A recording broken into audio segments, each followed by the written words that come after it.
All India Radio presents Morning News.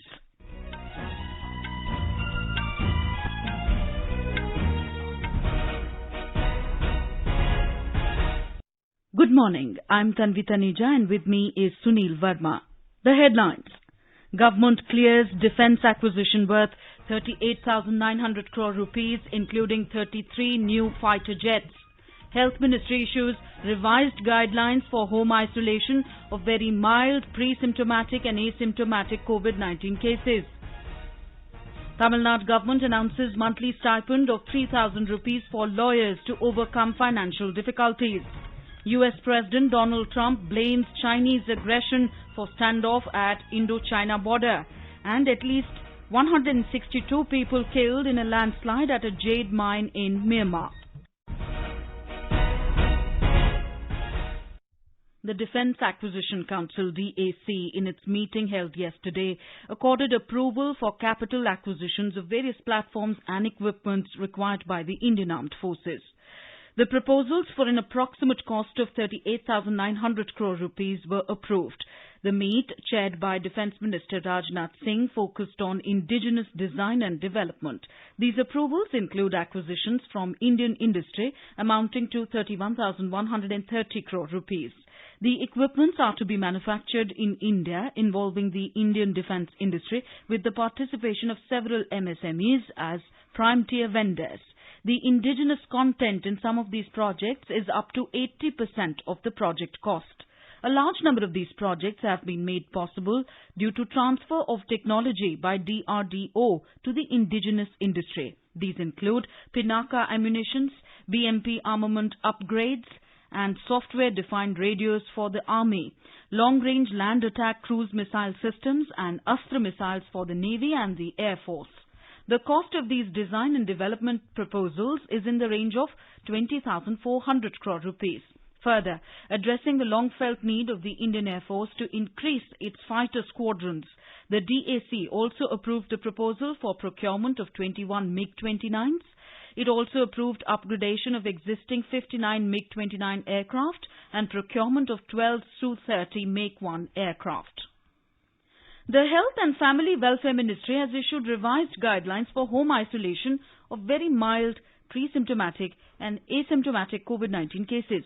The guidelines have been extended to asymptomatic positive cases along with very mild and pre-symptomatic cases, keeping in view the detection of large number of asymptomatic cases in the country. In the revised guidelines, the ministry said those patients are eligible for home isolation who are clinically assigned as very mild, pre-symptomatic or asymptomatic case by the treating medical officer. It states that such cases should have the requisite facility at their residence for self-isolation and also for quarantining the family contacts. The ministry also said patients suffering from immune-compromised status like HIV, transplant recipients, cancer therapy are not eligible for home isolation. Elderly patients aged more than 60 years and those with comorbid conditions shall only be allowed home isolation after proper evaluation by the treating medical officer. The ministry suggested the caregiver and all close contacts of such cases should take hydroxychloroquine prophylaxis as prescribed by the medical officer. In case of developing serious signs or symptoms, the ministry has advised seeking immediate medical attention. These symptoms are difficulty in breathing, dip in oxygen saturation, persistent pain and pressure in the chest, mental confusion, slurred speech, weakness or numbness in any limb or face, and bluish discoloration of lips and face. The guidelines also state that the patient under home isolation will stand discharged after 10 days of symptom onset and no fever for 3 days. Thereafter, the patient will be advised to isolate at home and self-monitor their health for a further period of 7 days, and there is no need for testing after the home isolation period is over. The ministry has laid down detailed protocol for monitoring of cases under home isolation. It asked the state and district administration to monitor the health status of those under home isolation by the field staff and surveillance teams on a daily basis. Human Resource Development Minister Ramesh Pokhriyal Nishank and Health Minister Harshvardhan have jointly launched the Drug Discovery Hackathon 2020. It is an online competition and anybody from anywhere in the country or world can participate. Speaking on the occasion, Mr. Pokhriyal said, Drug Discovery Hackathon is a first-of-its-kind national initiative for supporting drug discovery process. He said, to attract international talent, the hackathon will be open to participation from across the globe, from professionals, faculty, researchers and students. ये पूरे विश्व का drug discovery hackathon पहला है जो ये 3 चरणों में होने वाला है। ये इनोवेशन दुनिया के लिए एक ऐसा प्लेटफॉर्म तैयार करना है। ये केवल ड्रग की खोज के प्रति छात्रों में और शोधकर्ताओं में उत्सुकता ही पैदा करना नहीं है, बल्कि जैव चिकित्सा की दिशा में एक नए अभियान की शुरुआत करना भी इसके पीछे ये हेतु है। Addressing the participants, Dr. Harshvardhan emphasized the need to establish the culture of computational drug discovery in the country. In this initiative, HRD Innovation Cell and AICTE will focus on identifying potential drug molecules through the hackathon, while CSIR will take these identified molecules forward for synthesis and laboratory testing. He said the objective of this hackathon is to identify drug candidates against SARS-CoV-2 by in silico drug discovery through the hackathon and follow up by chemical synthesis and biological testing. Human Resource Development Minister Ramesh Pokhriyal Nishank has released 8 weeks alternative academic calendar for primary stage. This calendar contains detailed guidelines for teachers on the use of technology and social media tools to impart education while the students are at home. The calendar further aims at empowering students, teachers, school principals and parents with positive ways to deal with COVID-19 while online teaching learning resources and achieve the best possible learning outcomes. Speaking on the occasion, the minister said that this calendar provides guidelines to teachers on the use of various technological tools and social media tools available for imparting education in fun-filled, interesting ways, which can be used by learners, parents and teachers even while at home. Mr. Nishank further said that this calendar caters to the need of all children, including Divyang children. It includes links for audiobooks, radio programs and video programs. The calendar also covers experiential learning activities such as arts education, physical exercises, yoga, pre-vocational skills, etc. This calendar contains class-wise and subject-wise activities in tabular forms. It includes activities related to 4 languages as subject areas: Hindi, English, Urdu and Sanskrit. COVID-19 has brought the education system, particularly the classroom teaching, to a standstill. The students in rural India are hit maximum by this. To solve this problem, IIT Kanpur has developed a classroom-to-home teaching setup that can record the lectures or instructions by the teachers while using their available smartphones. It is named Mobile Masterji, which is a classroom-to-home teaching setup and will be very helpful to students in rural India. A report.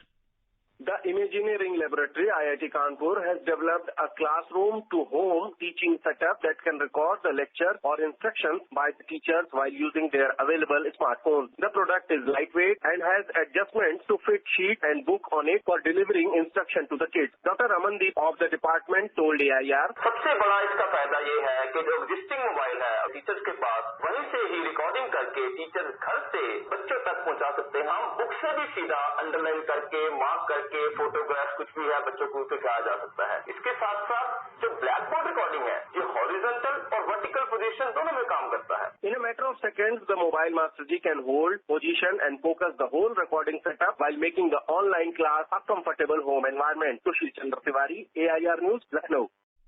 The government's flagship program Fit India is launching a series of interactive sessions with some of the top sportspersons of the country intended to inspire school children.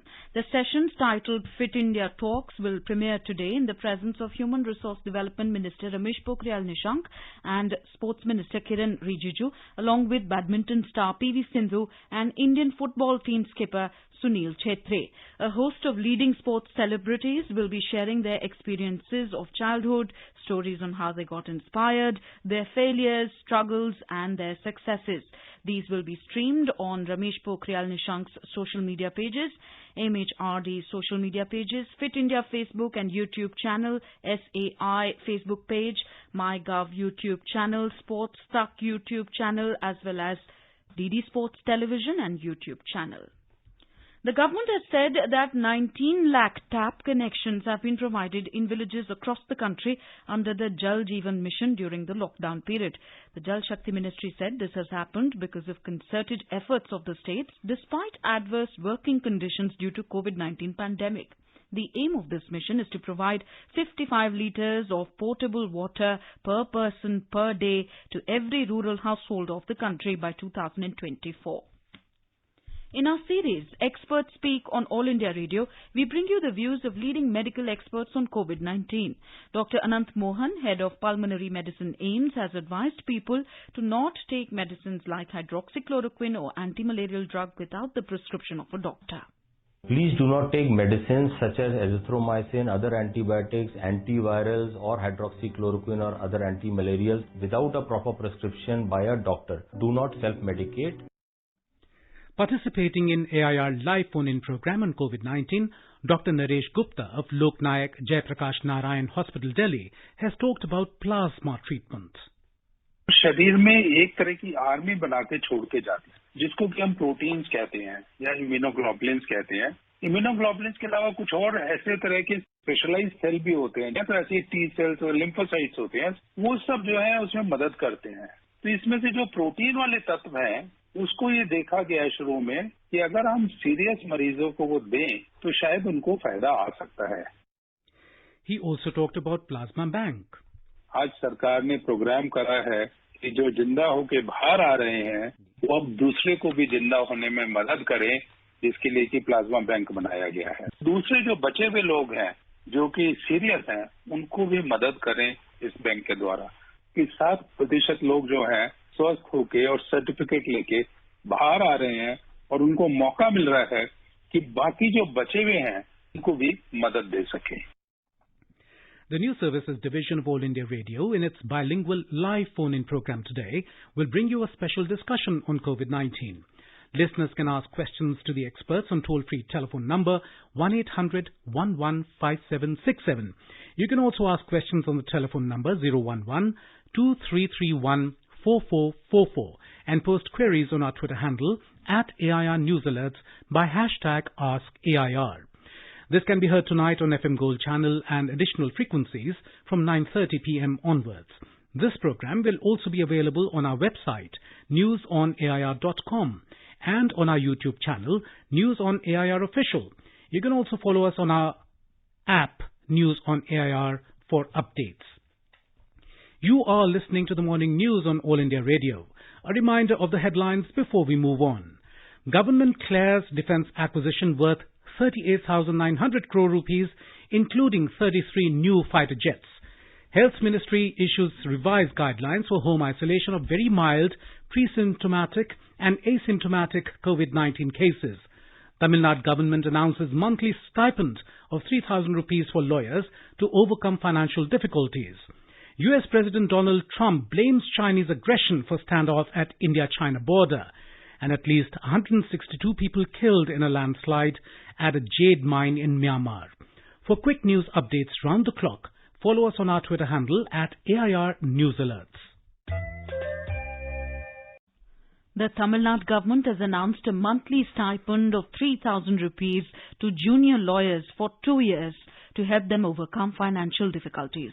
The stipend has been a long-standing demand of the Bar Council of Tamil Nadu. Our correspondent tells us more.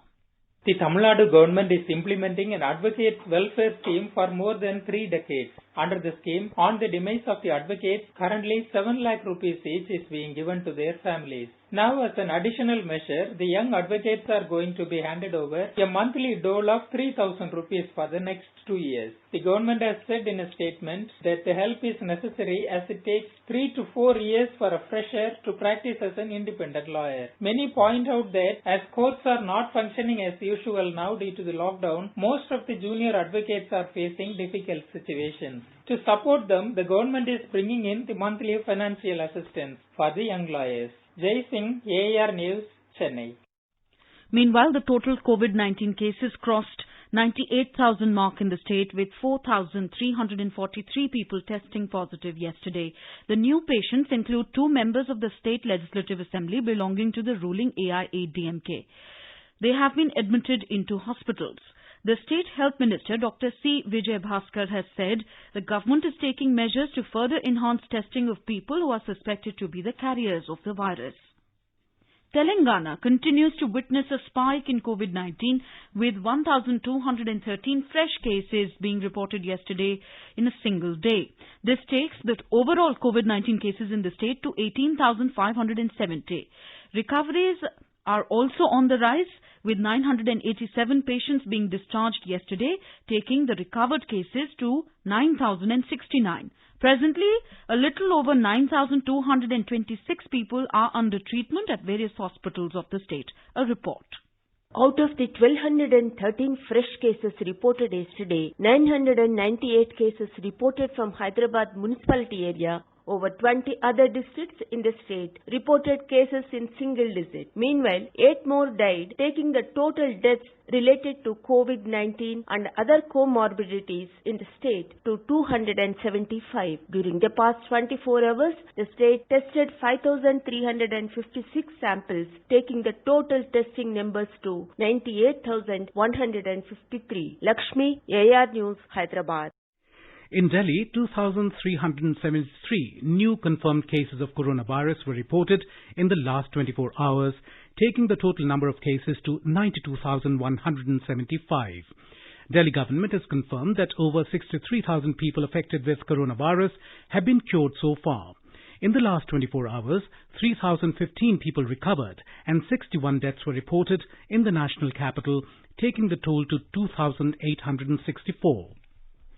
In Gujarat, the number of COVID-19 cases has reached 33,999 with 681 new cases reported during the last 24 hours. 19 patients have lost their lives, taking the total deaths due to COVID-19 in the state up to 1,888. More from our correspondent.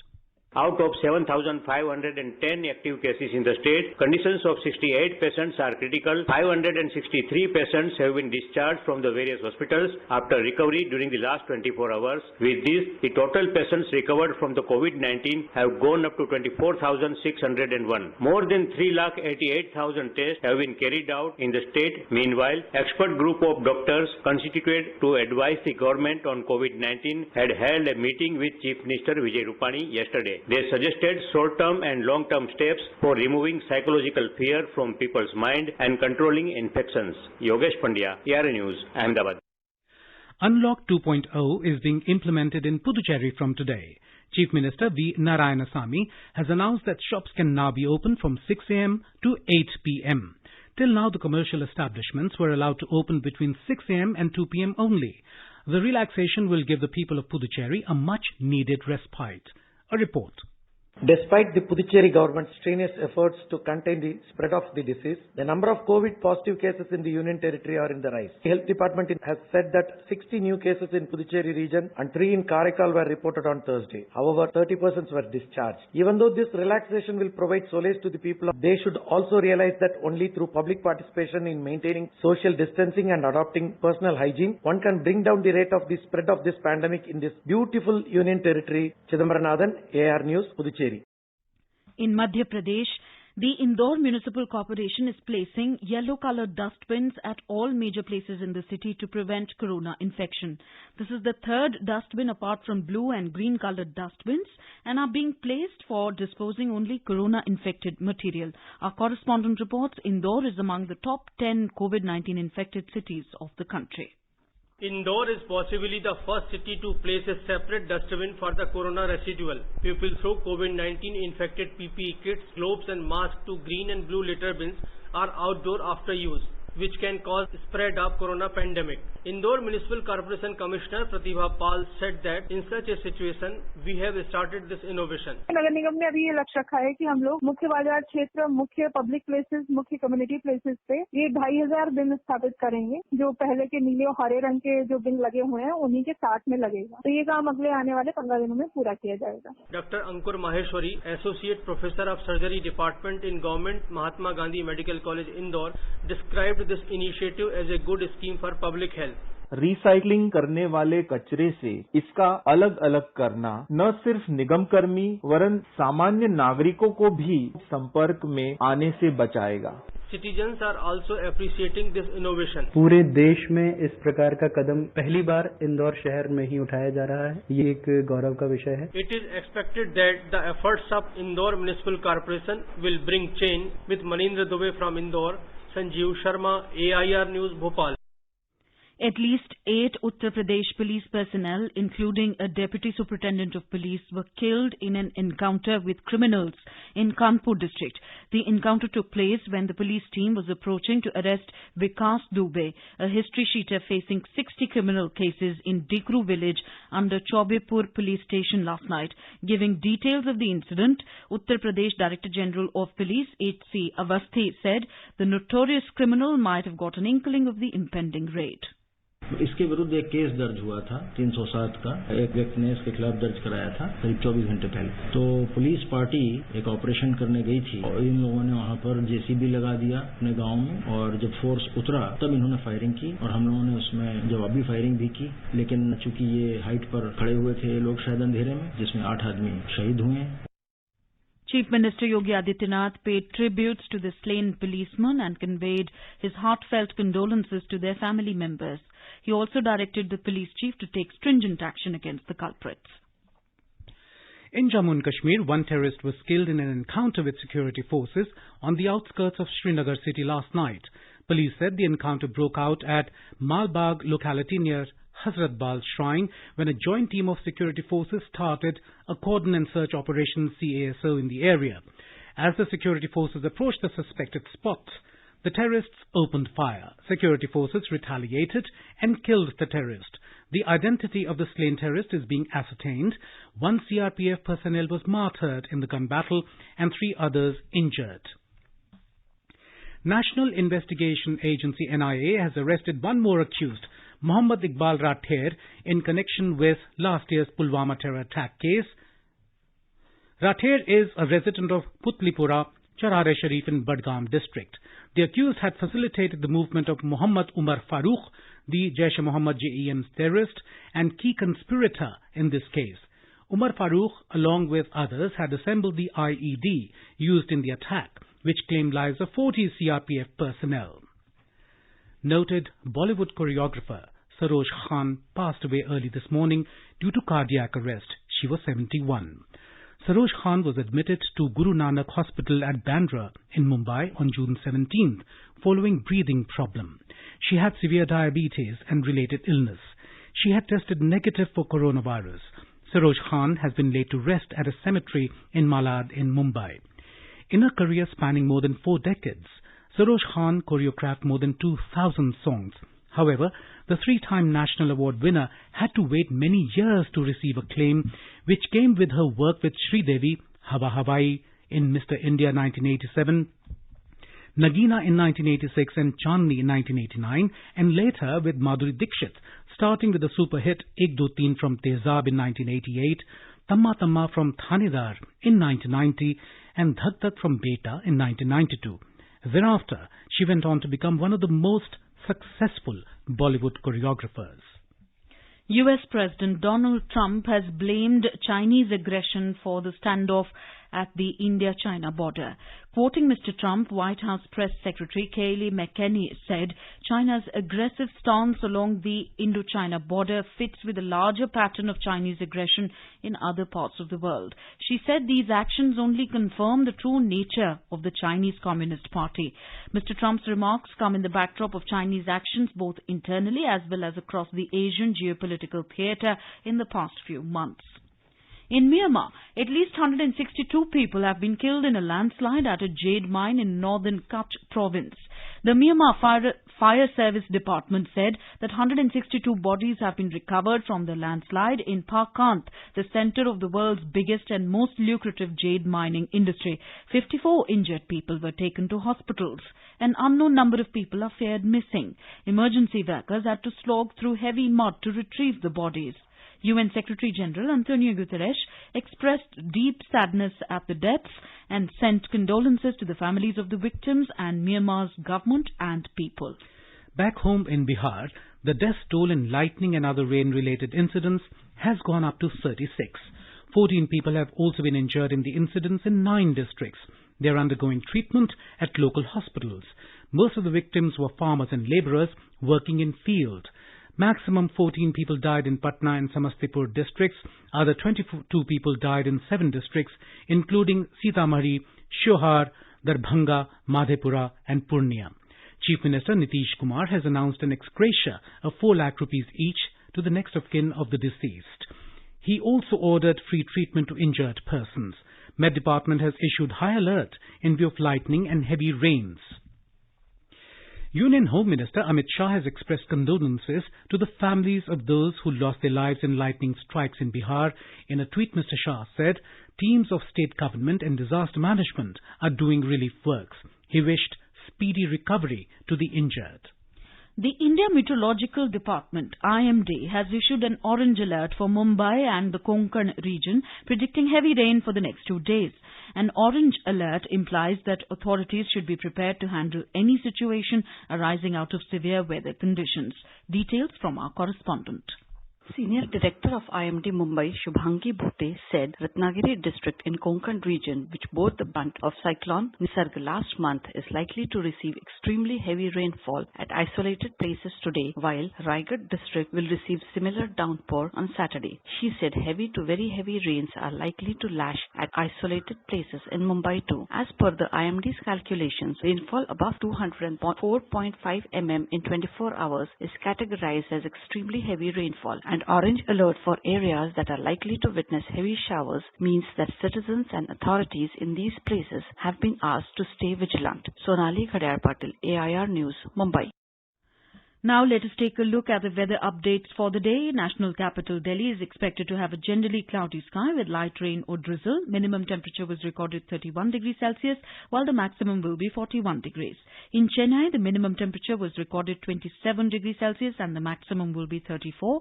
The metro city will have a generally cloudy sky with light rain or drizzle. Kolkata will have a partly cloudy sky with 1 or 2 spells of rain or thunder showers. Minimum temperature in the metropolis was recorded at 27 degrees Celsius, while the maximum will be around 35 degrees. In the Union Territory of Jammu and Kashmir, the minimum temperature was recorded 26 degrees Celsius in Jammu, while the maximum will be around 38 degrees. The city is likely to have mainly clear sky. In Srinagar, the minimum temperature was recorded 17 degrees Celsius and the maximum will be around 33 degrees. The city will have mainly clear sky. In Gilgit, the minimum temperature was recorded 16 degrees Celsius and the maximum will be 34 degrees. The sky will be mainly clear, becoming partly cloudy towards afternoon and evening. The sky in Muzaffarabad will be mainly clear. The city witnessed a minimum temperature of 22 degrees Celsius, while maximum temperature is expected to be around 40 degrees. And now an overview of today's newspapers. The defence proposals, green-lighted by the Defence Acquisition Council, gets highlighted by most dailies. Citing defence borders, government clears purchase of fighter aircraft, missiles, headlines The Indian Express. Amid standoff, India to upgrade firepower, writes the Tribune. Trump slams China's pattern of aggression, headlines Hindustan Times. Quoting the US President, the paper says, Beijing's actions on the LAC reveal its regime's true nature. India's trade deficit with China dips to $48.66 billion, notes The Hindu. Shivraj inducts 28 mantris, 12 of them Scindia loyalists, headlines The Asian Age. The paper adds CM's men lose out as new MP cabinet has Gwalior stamp. The Hindu writes 3 policemen held in Tamil Nadu custodial deaths case of trader Jairaj and his son Benix. Private trains likely from April 2023.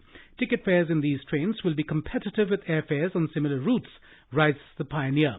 And finally, India's first plasma bank for COVID treatment opens in Delhi, writes The Statesman. And now, before we end the bulletin, the headlines once again.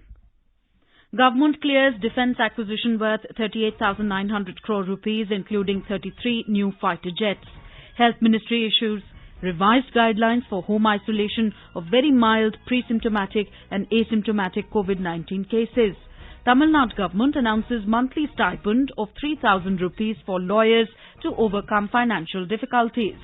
US President Donald Trump blames Chinese aggression for standoff at Indo-China border. And at least 162 people killed in a landslide at a jade mine in Myanmar. And with that, we end the morning news. Have a nice day.